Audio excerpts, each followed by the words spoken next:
చాముండాయ్ విచ్చే స్వాహ.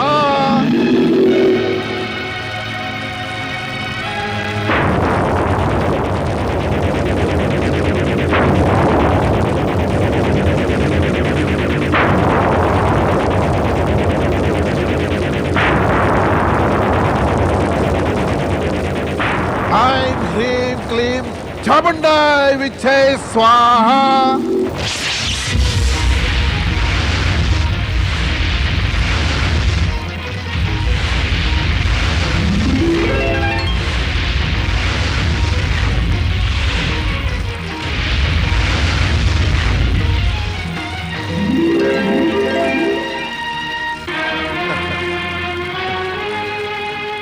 ఐం హ్రీం క్లీం చాముండాయ్ విచ్చే స్వాహ.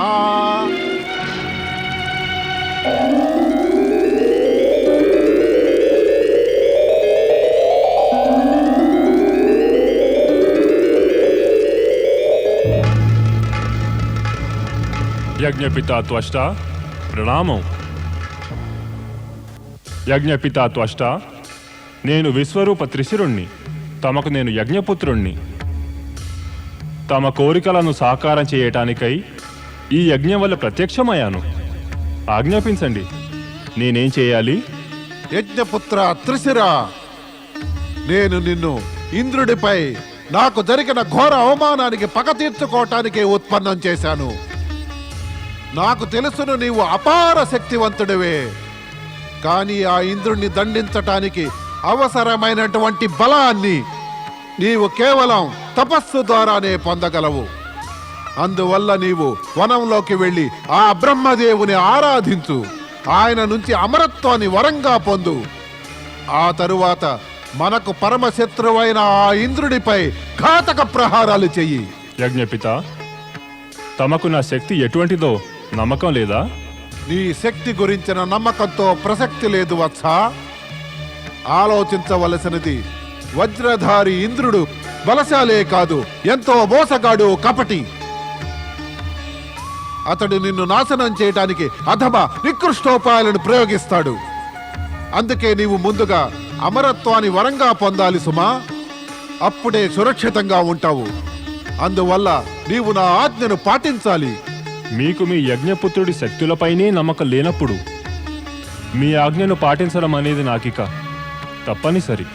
వివసుడై కార్యం చేపడితే సంపూర్ణ విజయం ఎన్నటికీ లభించదు పుత్రా త్రిశిర. పూర్ణ విజయానికై ఉత్సాహంగా మనోల్లాసాన్ని, ఆనందాన్ని పొంది మరీ కార్యం చేపట్టాలి. ఆనందం పొందాలా? ముందుగా భూలోకంలో సుందరమైన మనోహరమైన వాతావరణాన్ని చూసి ఆనందించేందుకు నాకు అనుమతినివ్వండి. ఎంత అందంగా ఉంది ఈ వాతావరణం! అయితే ఇక నీ ఇష్టం వత్స. ఎక్కువ ఆలస్యం చేయవద్దు.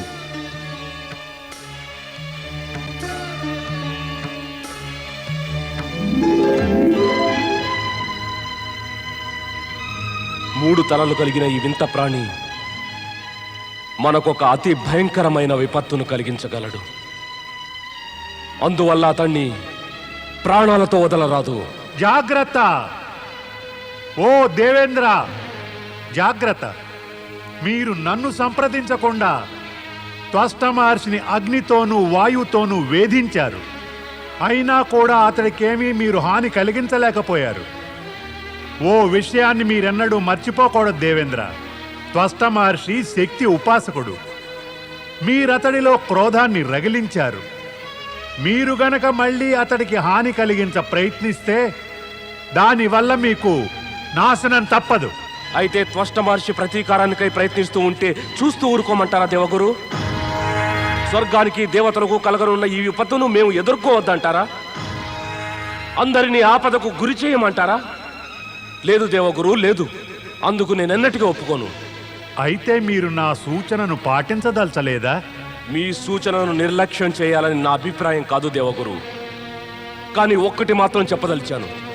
శత్రువులు మన వినాశానికై ప్రయత్నిస్తూ ఉంటే మన జాగ్రత్తలో మనం ఉండటం అనేది తప్పంటారా? అది ఎన్నటికీ కానే కాదు. అయితే ఇది కూడా తెలుసుకోండి, మీరు గనక త్వష్ట ఋషి యజ్ఞపుత్రుడైన త్రిశురునికి హాని చేసే ప్రయత్నం చేస్తే ఒకటి మాత్రం తప్పదు. త్రిశురుణ్ణి ఉత్పన్నం చేసినట్టి త్వష్ట ఋషి రెండింతల శక్తితో మీపై దాడి చేస్తాడు. శత్రుత్వం అనే ఆ అగ్ని భయంకర రూపాన్ని ధరిస్తుంది. అందువల్ల నేను మిమ్మల్ని మళ్ళీ హెచ్చరిస్తున్నాను, ఈ శత్రుత్వాన్ని ఇక పెరగనివ్వకండి. స్వర్గాన్ని రక్షించే ఉపాయం ఆలోచించండి. స్వామి, దేవగురువుల సూచనను నిర్లక్ష్యం చేయకండి. త్రిశరునికి హాని తలపెట్టే ఆలోచన ఇక మానుకోండి స్వామి. వజ్రాయుధమా! త్రిశిరా, త్రిశిరా, త్రిశిరా వస్తున్నా!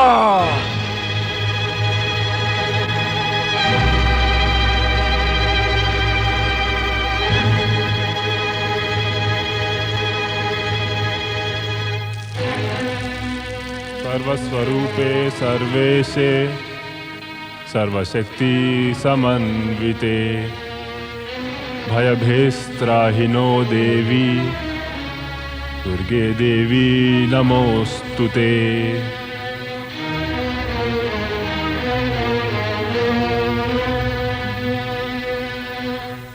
త్రిశిరుడు ఒక్కడే ఆశ్రమంలో ఉన్నాడు. త్వష్ట ఋషి ఆశ్రమానికి దూరంగా వెళ్ళాడు. త్వష్టకి సంగతి తెలియనే తెలియదు. ఈ త్రిశురుని వధ ఎవరు చేశారో? ఆ విధాతయే నా మార్గాన్ని సుగమంగా సులువుగా చేసి నాకు మంచి అవకాశం ఇచ్చారు.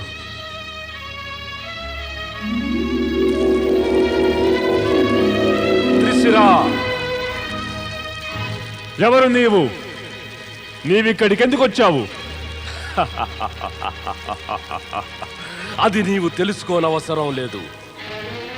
ఇది మాత్రం తెలుసుకో, నేను నీ పాలిటి మృత్యువును నిన్ను వధించడానికే వచ్చాను.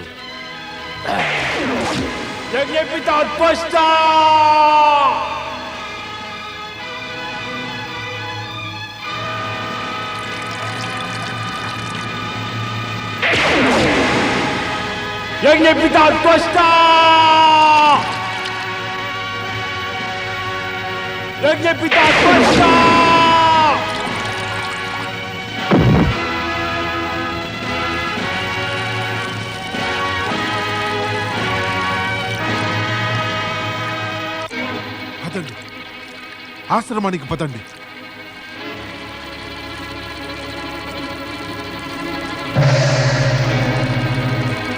పుత్ర త్రిశిరా, త్రిశిరా, త్రిశిరా! ఎవరు చేశారు ఈ ఘోరమైన అపరాధం? ఎవడా హంతకుడు? ఈ పాపం చేసినది తప్పకుండా నా శత్రువు ఇంద్రుడే.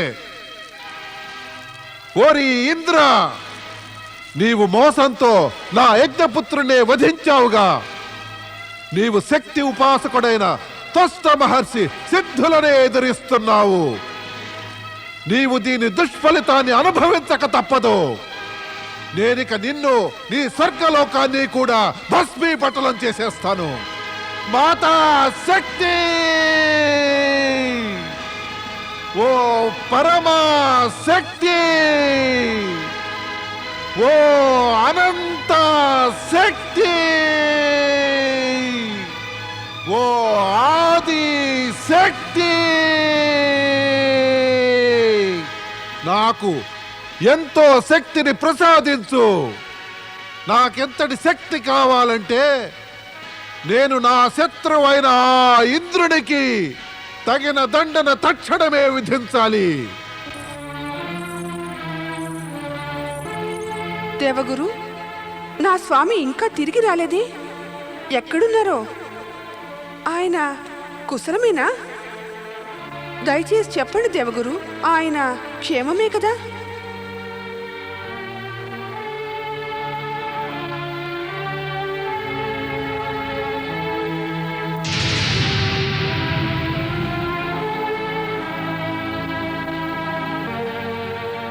శచీదేవి, మన దేవేంద్రుడు ఒక ఘోర పాపకృత్యం చేసి వజ్రాయుధం కోల్పోయాడు. వజ్రాయుధమా? వజ్రాయుధమా?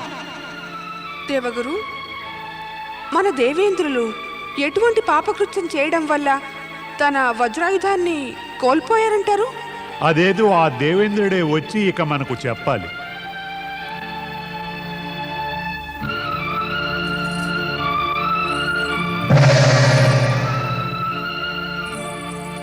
స్వామి, మీరు ఎక్కడికి వెళ్ళారు? ఇంతకీ మీరు చేసినట్టు ఆ పాపకృత్యం ఏమిటి? ఎందుకు మీ శక్తివంతమైన ఆ దివ్యాస్త్రం వజ్రాయుధాన్ని కోల్పోయారు? వజ్రాయుధం విషయం నీకెలా తెలిసింది దేవి? నీకెవరు చెప్పారు? దేవగురు బృహస్పతులే. చెప్పండి స్వామి, మీరు ఏం పాపకృత్యం చేశారు? దానికి కారణం? పాపకృత్యమా? ఎవరన్నారు నాది పాపకృత్యమని? ఎవరా దేవగురు బృహస్పతి నేను చేసినది పాపమని, తగని కార్యమని చెప్పడానికి? నేనేం చేసినా కూడా స్వర్గం రక్షణకు, దేవతల కోసం చేశాను. అందుకు నేనెన్నడూ పశ్చాత్తాపపడను. కానీ స్వామి, ఈ విషయం ఇంకేమీ చర్చించవద్దు దేవి. సమయం వచ్చినప్పుడు పరిస్థితి నీకే అర్థమవుతుంది. పరిస్థితి అర్థమవుతుంది. చాలు కానీ- దేవి, చాలు. నేను చాలా అలసిపోయాను. నాకు కాస్త విశ్రాంతి అవసరం.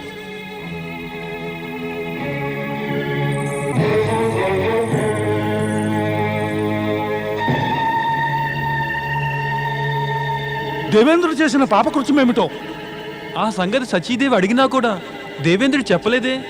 ఏమైనా దీనివల్ల మనకేమి కొత్త ఆపద రాదు కదా. బహుశా త్వష్ట ఋషి ఏమైనా చేశాడేమో. ఏమైనా జరిగి ఉండొచ్చు, మనమేమీ తేల్చి చెప్పలేము కదా. అయితే ఈ చర్చ మానడమే మంచిది.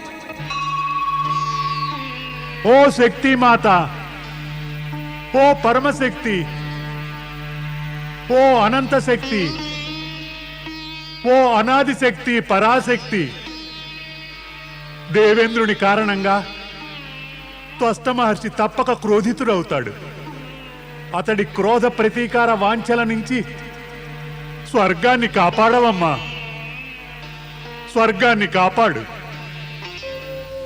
స్వర్గాన్ని కాపాడే నిమిత్తమై దేవగురు బృహస్పతి శక్తిమాతను ప్రార్థించనైతే ప్రార్థిస్తాడు కాని త్వష్ట మహర్షి ప్రతీకార భావన వల్ల స్వర్గరక్షణ సందిగ్ధంలో పడుతుంది. శాపితుడైన పర్వతుడు భవిష్యత్తులోనైనా నారదుని వల్ల శాప విముక్తుడు కాగలడా అన్నది కూడా అనిశ్చితమే. భవిష్యత్తులో ఏం జరుగుతుందనేది పర్వతుడికి తెలియదు. నారదుడు నాకిచ్చిన శాపం ఏమంటే గగన విహారం చేయగలిగిన నా శక్తిని నేను కోల్పోతానట. ఎన్నడూ స్వర్గానికి చేరుకుని మా గురువులు బృహస్పతుల వారి దర్శనం చేసుకోలేనట. కానీ మరి నారదుడి శాపం నిజంగా తగులుతుందా? స్వయంగా తన దివ్యశక్తులనే కోల్పోయినవాడు దేవర్షి ఎలా కాగలుగుతాడు? సామాన్యమైన ఋషి కూడా కాడు. నేనిలా హతాశున్నయి శాపం వల్ల భయపడి గగన విహారం చేసే ప్రయత్నాన్ని మానుకోరాదు. బహుశా అలా విహరించే శక్తి నాలో ఇంకా ఉండి నేను ప్రయత్నిస్తే మళ్ళీ సాక్షాత్కరిస్తుందేమో.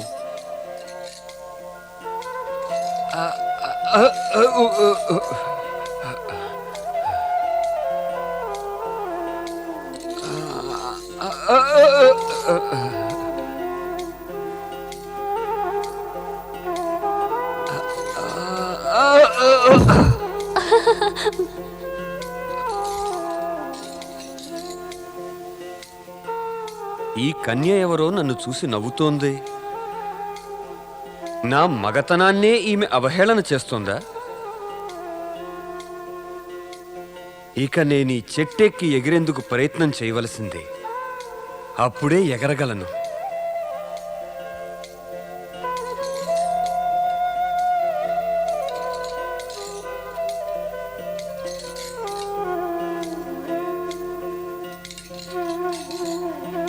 నేను పర్వతమునిని, దేవతలకు గురువైన బృహస్పతికి శ్రేష్ఠ శిష్యుణ్ణి, పర్వతుణ్ణి ఇలా ప్రకటిస్తున్నాను.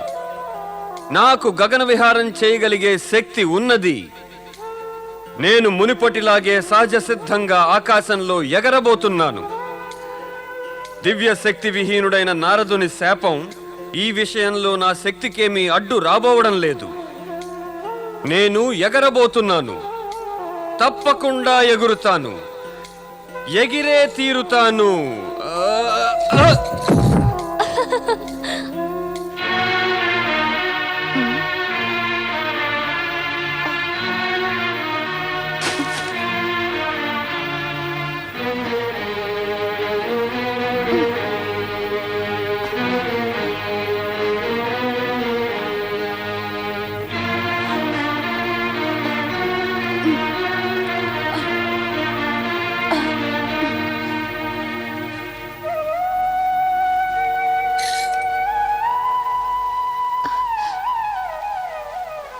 అయ్యా, ఓ అయ్యా,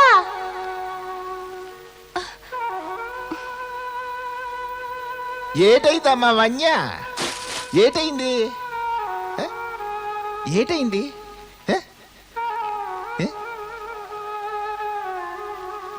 ఓలమ్మ ఈ మడిసి, ఇంతకి ఏటైంది? ఈయనెవరో నాకేమీ తెలియదయ్యా. ఎవరో సిద్ధ పురుషుల్లో ఉన్నాడు. మరి ఎందుకో గాని తన విద్యను కోల్పోయినట్టున్నాడు. ఈయన ఎగిరేటందుకు ప్రయత్నించాడు గాని చెట్టు కింద స్పృహ తప్పి పడిపోయాడు. సిద్ధపురుషుడా?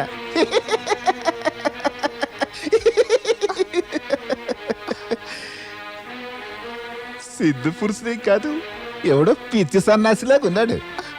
ఇదో పిల్ల స్పృహ తప్పిందో చచ్చిపోయాడో. ఇట్లాంటి పిచ్చోండి ఈడికెందుకు తేవాల్సిన అవసరం వచ్చింది అట.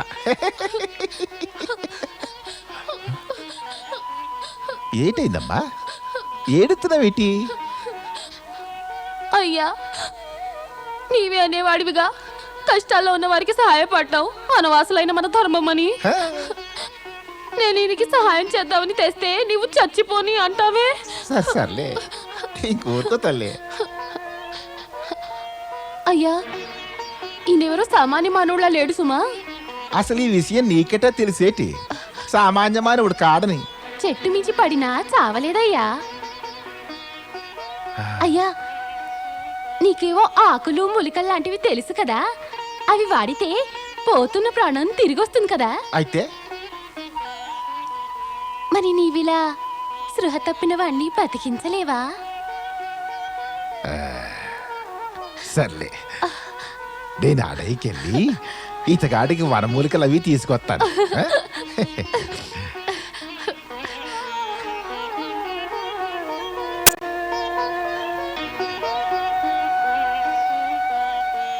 ఓ సిద్ధ పురుషుడా, నేను నిన్ను చచ్చిపోనీయను.